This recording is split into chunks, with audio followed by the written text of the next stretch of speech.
இரு நீ கேளு, என்ன வேணா கேளுயா. நீ என்ன வேணா கேளு, நான் கரெக்டா பத்திரிகையாளர் தானே. நீ என்ன கேளு, அடி. ஆமா, உனக்கு கார்பரேட் எனக்கு தெரியாது. ஆனா நீ இப்பதான் கட்சி ஆரம்பிச்ச ஒரு மகாநாடு போட்ட. நான் காலகாலமா இவ்வளவு விழுக்காடு நான் தனியா நின்று வாங்கிருக்கிறேன். நீ என்ன தேடின்னு வேணா சொல்லுவாங்க. தொகுதி பங்கீடுல பிரச்சனை வரும், சீட்டு கொடுக்குற பிரச்சனை வரும். இரும்பு பெண்மணி ஸ்ட்ராங்கா இருந்தாங்க, அதனால ஆண்டவன் பறிச்சானது இல்லை, இல்ல அடுத்தவன் பறிச்சானது இல்லை. அவங்களாம் இருந்தா அரசியலே தொடர்க்க முடியாது யாருமே. நோட் பண்ணிக்கா, 98 வந்தா எதிர்கட்சி, 98 எம்எல்ஏ வந்தா வருவார்ல. 98 எம்எல்ஏ தமிழ்நாடு முழுக்க 230 வந்தார்னா அவர் எதிர்கட்சிப்பா. வாய்ப்பே இல்லை ராஜா, அவர் சொல்ற பாணில நான் சொல்லுவேன். அவர் இன்னைக்கு வரைக்கும் தனியா தான் நின்னுக்கிறாரு. ஜாதி மதம் பேதம் என்று பார்த்தவர் தான் புரட்சி தலைவர் எம்ஜிஆர். அவர் மலையாளி, பிறந்தது இலங்கையில், கண்டியில பிறந்தாரு. ஆனா மலையாளின்னு அவர் முத்திரை கொடுத்தது. நீங்க விஜய் வருவாருன்னு சொல்ல முடியாது. ஏன்னா 50 வயசு ஆளுங்க 70 வயசு ஆளுங்க ஓட்டு போட்டவங்களாம் இருக்கிறாங்க. புரியுதா? விஜய் பத்தி என்ன தெரியும்? சின்ன பசங்க நீ வேணா சொல்லலாம், 18 வயசுல இருந்து ஒரு 30 வயசு வரைக்கும் விஜய்க்கு ஓட்டு போடுவாங்க. 60 வயசு 70 வயசு கண்ணு தெரியாதவங்களாம் கரெக்டா போடுதுங்களா ஓட்டு? ஏங்க இன்னொரு விஷயம் தெரியுமா? இது என்ன தொகுதி? மத்திய சென்னை.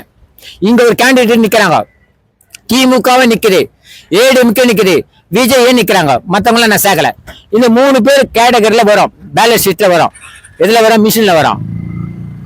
ஏங்க இன்னொரு கோல்மால பண்ணுவாங்க. விஜய் ஜோசப்ல 4 பேர் நிக்க வைப்பானுங்க. சுயேச்சா? புரியுதா சொல்றது?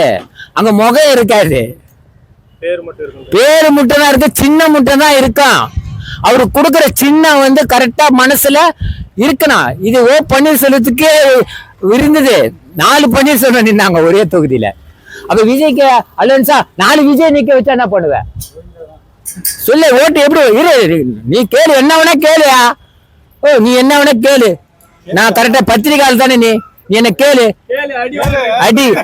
ஆமா, உனக்கு கார்பரேட் எனக்கு தெரியாது. ஆனா நான் சொல்றது இதுதான் உண்மை. ஒருத்தர் அழிக்கணும்னா இப்படி ஒரு சூழ்நிலை இருக்குது, வரக்கூடாதுன்னு. ஏன்னா வரக்கூடாதுதான் நினைக்கிறாங்க, வரக்கூடாதுதான் நினைக்கிறாங்க. நான் சொல்றது நடிகர்லாம் நாடாள முடியல, அது தவறு. நடிகர் நாடாக்கெல்லாம் இருக்காங்க. எம்ஜிஆர் ஆக்கி காட்டுக்கிறாங்க, ஜெயலலிதா ஆக்கி காட்டுக்கிறாங்க. விஜய் ஆக்கி காட்டுவாங்கன்னா அவரு விழுக்காடு எவ்வளவு வருதுதான் நம்ம பார்க்கணும். அவர் மக்களை போய் சந்திக்கணும்.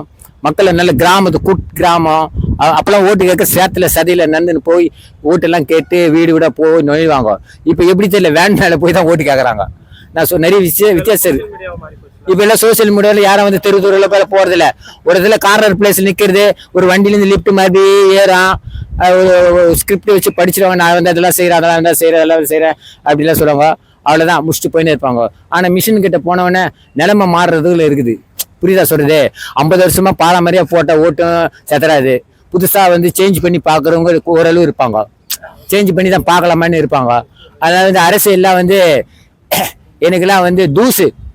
அரசியல் தெரியாதுன்னு நினைக்காத, அரசியல் தெரிய வேற யாருன்னா கேட்டுங்க. வாய்ப்பே இல்லை ராஜா, அவர் சொல்ற பாணில நான் சொல்லுவேன். அவர் இன்னைக்கு வரைக்கும் தனியா தான் நின்னுக்கிறாரு. அவர் ஏற்கனவே நிறைய பேர் அவர் கூப்பிட்டு அவரு நான் தனியா நிக்கிறேன்னு தான் சொன்னாரு. அவரு இன்னைக்கு வரைக்கும் தனியா தான் சொல்லிக்கிறாரு. இவரு போவாரா இல்ல அவரு வருவாரா? எனக்கு அதான் கேள்வி. இப்போ நல்லா கேளு, ஒரு டெல்லியில இருந்து மத்திய அமைச்சர் யார போய் சந்திச்சாங்க? எடப்பாடிய. ஒரு டெல்லி கவர்மெண்ட் இப்ப எடப்பாடி சந்திச்சு கூட்டணி வச்சாங்க. அது மாதிரி விஜய் போவாரா? நான் சீனியரா நீ சீனியரா? அந்த யூகம் இருக்குதுல்ல. நீ இப்பதான் கட்சி ஆரம்பிச்ச ஒரு மகாநாடு போட்ட. நான் காலகாலமா இவ்வளவு விழுக்காடு நான் தனியா நின்று வாங்கிருக்கிறேன். நீ என்ன தேடின்னு வேணா சொல்லுவாங்க. தொகுதி பங்கீடுல பிரச்சனை வரும், சீட்டு கொடுக்குற பிரச்சனை வரும். அப்படி பார்த்தா திருமாவளவன் சார் சேரலாம். புரியுதா? எல்லாருமே சேரலாம் தான், தவறு கிடையாது. கூட்டணின்றது வைக்கிற முறை இருக்குது. யாருக்கிட்ட வந்தா எந்த ஜாதி ஓட்டு வரும், இதுல முஸ்லீம் ஓட்டு வேற தனியா இருக்குது, கிறிஸ்தவ ஓட்டு தனியா இருக்குது. இதெல்லாம் பிரிக்கிறதுக்கு ஒரே பிரச்சனை தான். மங்காத்தா கூட பிரிச்சிடலாம், 40 சீட்டு மங்காத்தா அண்ணா கூட பிரிச்சிடலாம். ஆனா இந்த ஜாதி ஓட்டுலாம் யாராருக்கு இப்படி சாதகமா வரும்? முதலியார் ஓட்டு, செட்டியார் ஓட்டு, வன்னியர் ஓட்டு, இப்படி இருக்குதுங்க. இப்படி இருக்குது அரசியல், இப்படி விரிஞ்சி போய் கிடக்குது. இதுல யாரு எல்லாம் சேர்ந்தாதான் ஜெயிக்க முடியுமே. முதலியார் ஓட்டு வந்தாலும் ஜெயிச்சா மாதிரி தான், கிறிஸ்தவ ஓட்டு வந்தாலும் விஜய் ஜெயிச்சா மாதிரி தான், முஸ்லீம் ஓட்டு வந்தாலும் சாதகம் தான் இருக்கு, இந்து ஓட்டு வந்தாலும் ஒரு சாதகம் தான். அது இப்பதான் தம்பி இப்பதான் கரெக்டா கேக்குது. பிச்சா ஜாதி மதம் பேதம் என்று பார்த்தவர் தான் புரட்சி தலைவர் எம்ஜிஆர். அவர் மலையாளி, பிறந்தது இலங்கையில் கண்டியில பிறந்தாரு. ஆனா மலையாளின்னு அவர் முத்திரை கொடுத்தது என்ன முத்திரை கொடுத்தது. அவரு ஜெயிக்கலையா? தமிழ்நாட்டு ஆள் இல்லையா எம்ஜிஆர்? அப்ப விஜய் ஜோசப் ஜெயிச்சாரு, அவர் ஆள மாட்டாரா? இப்ப கலைஞர் என்ன, அவர் தெலுங்கர் தான் இல்லைன்னு சொல்லு.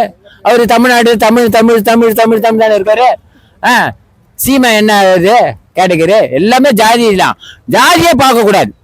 மனுஷனை பார்த்தாவே எல்லாமே ஜெயிக்கலாம். நீ மனுஷனை விட்டு இது என் ஜாதி, என் வசந்த ஜாதி, அவன் ஓட்டு போட மாட்டேன்றான், அந்த தெருவுக்கு போக மாட்டேன்றான் சொன்னா அது வேலைக்கு ஆகாது. ஜாதியை பார்த்து ஓட்டு வரக்கூடாதுங்க, மக்களை பார்த்து தான் ஓட்டு வர்றதா என்னுடைய அனுபவத்தில் சொல்றேன். அதுதான் எம்ஜிஆர் அப்படி பண்ணாரு. ஜெயலலிதா அம்மா இப்படிதான் பண்ணி இருந்தாங்க. அவங்க இருந்திருந்தாங்கன்னா காலகட்டத்தில் இது மாதிரிலாம் உருவாயிருக்காதுன்னு நினைக்கிறேன். உண்மையா இரும்பு பெண்மணி ஸ்ட்ராங்கா இருந்தாங்க. அதனால ஆண்டவன் பறிச்சானது இல்லை, இல்லை அடுத்தவன் பறிச்சானது இல்லை. அவங்களாம் இருந்தால் அரசியலே தொடங்கி இருக்க முடியாது. யாருமே தொடங்கி இருக்க முடியாது. அந்த அளவுக்கு ஓரளவுக்கு அந்த தன்னம்பிக்கை இருக்குது. யாரு இதெல்லாம் நிறைய பார்த்தாச்சு. இல்லலாம் எம்ஜிஆர் அந்த காலத்துல போஸ்டர் பார்த்தா ஃபைட்டே வருது. சில பேருக்கு போஸ்டர் காய்ட்டாங்க, ஒரு கோழையா இருப்பார், விழுந்திருக்கு, போஸ்டர் பார்த்து ஃபைட் வரா. முடியாது. அதெல்லாம் முடியாது. எம்ஜிஆர் ஏன்பா அவரை கொண்டு வரீங்க? அவரு யாருக்குமே அவர் இடத்த ஃபிட் பண்ண முடியவில்லை இன்னும் வரைக்கும். கடைசி வரைக்கும் இறந்து போனாரு. கடைசி வரைக்குமா ஆட்சியில தோல்வியே சந்திக்காத மனுஷன். இது விஜயே பேசுகிறாரு. எம்ஜிஆர்னு ஒரு கேள்வி வரும் ஒரு இதுல ஃபங்க்ஷன்ல. தோல்வியே சந்திக்காத மனிதர் விஜயே சொன்னவர் தான். இப்ப தானே ராஜா வீடு கட்டுற, இப்பதானே பால் காய்ச்சற, அவரை வீடு கட்டுற, அதுக்கப்புறம் போனா அது வாசு சரிக்குதா வாசு சரியில்லை, இது வீடு இடிக்கலாமா இல்ல விற்கலாமா இல்ல அடமானம் வைக்கலாமா நீ தானே சொல்லணும். அப்ப இப்பதானே ஸ்டார்ட் பண்ற. இதுக்கப்புறம் ஒரு எலெக்ஷன் பாத்துறாருன்னா கத்துக்குவாரு. எம்பி எலெக்ஷன்ல கத்துக்குவாரு. ஓ இப்படிதான் அரசியல். தோல்வி வர்றதுக்கு வாய்ப்பு இல்லை, ஆனா ஓட்டு வர்றதுக்கு வாய்ப்பு இருக்குது. ஓட்டு எவ்வளவு வருதுன்னு சொல்ல முடியாது, பர்சன்டேஜ் வரும், தோல்வி வராது. ஆப்போசிட் பேர்னா எத்தனை சீட்டு ஜெயிக்கணும் தெரியுமா? நோட் பண்ணிக்கா. 98 வந்தா எதிர்கட்சி, 98 எம்எல்ஏ வந்தா வருவார்ல. 98 எம்எல்ஏ தமிழ்நாடு முழுக்க 230 வந்தாருன்னா அவர் எதிர்கட்சிப்பா. நீ மீடியா காட்டி எப்படி சொல்லுவாரு? நான் மக்களா இருக்க பொதுவா சொல்ல, ஒரு சீட் அமைக்க 98 தான் எதிர்கட்சி. இன்னைக்கு எடப்பாடியா தான் வாங்கி வச்சுக்கிறாரு. எதிர்கட்சியை போய் சந்திக்கிறாரு, ஆர்ப்பாட்டம் பண்றாரு. அது முடியுமா விஜயால?